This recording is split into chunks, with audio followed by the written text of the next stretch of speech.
మాదొక tiffin బండి అండి. మా హస్బెండ్ నుంచి పని చేయలేకపోతున్నారని జీటీసీ కంపెనీ అని గోల్డెన్ టొబాకో కంపెనీ సిగరెట్స్ అని వచ్చారు కంపెనీ వాళ్ళు. మాకు కొంచెం నాలెడ్జ్ తక్కువ, చదువు లేదు. సరే కూర్చుని చేసుకోవచ్చు అంటున్నారు కదా అని 8 lakhs పెట్టారు మేడం. అప్పు తీసుకొచ్చి పెట్టేసండి. ఎలా అసలు ఏ నమ్మకంతో పెట్టారు 8 లక్షలు అనేది?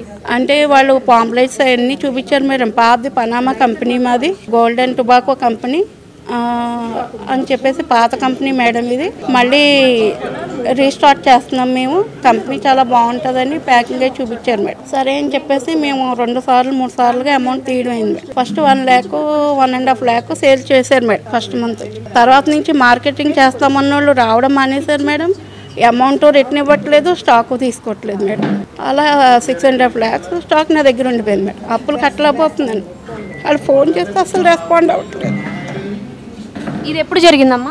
మార్చి నుంచి స్టార్ట్ అయిందండి. ఇదిగో వస్తున్నా, స్టాక్ తీసుకుంటాం, మార్కెటింగ్ చేస్తాను అలా చెప్తున్నారు. కానీ ఇప్పటికొచ్చి 6 నెలలు అయిపోయింది. స్టాక్ అంతా డెడ్ అయిపోతుంది, రావట్లేదు, మార్కెటింగ్ చేయట్లేదు. దీని మీద ఎక్కడన్నా మీరు కంప్లైంట్ ఇచ్చారా? ఇంకా ఏమి ఇవ్వలేదండి. వాళ్ళు ఏమి ఆధారాలు పెట్టలేదు. అమౌంట్ అది ఫోన్ ద్వారా ఒక ట్రస్ట్కి ఏం చేసుకున్నారు మేడం. మాకు తెలియలేదు స్టార్టింగ్లో. వాళ్ళు అసలు మిమ్మల్ని ఎలా అప్రోచ్ అయ్యారు?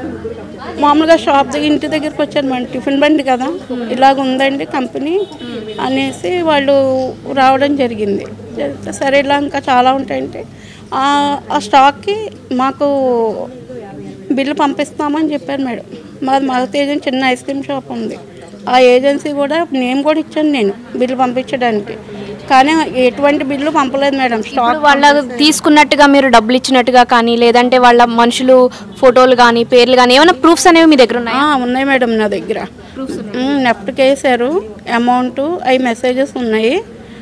ప్రశాంత్ గుప్తా మేడం, ఆయన మధ్యప్రదేశ్లో ఉంటారు, ఎండి గారు. ఆయన అడ్రస్ ఉంది, ఫోన్ నెంబర్ ఉంది. మధ్యలో స్టేట్ వైజ్ చూస్తారు సిద్ధు గారు అని, ఆయనది కూడా ఉంది మేడం నా దగ్గర. కానీ వాళ్ళు ఫోన్ చేస్తుంటేని దొంగతనంగా నా సంతకం పెట్టేసి సేల్ అయిపోయిందని లెటర్ పెట్టేసుకున్నారు మేడం కంపెనీకి. ఎంత మాట్లాడినా కానీ రెస్పాండ్ అవ్వట్లేదు వాళ్ళు. చాలాసార్లు ట్రై చేస్తాం మేడం మేము, బతులాడడం కూడా. ఇప్పుడు ఇక్కడికి ఎందుకు వచ్చారమ్మా? ఏం చెప్పాలనుకుంటున్నారు? సార్ ఎమ్మెల్యే గారు ఒక్కసారి ఫోన్ చేసి చెప్పారంటే కనుక వాళ్ళు కొంచెం మమ్మల్ని పట్టించుకుంటారు, స్టాక్ రిటర్న్ తీసుకుంటారు.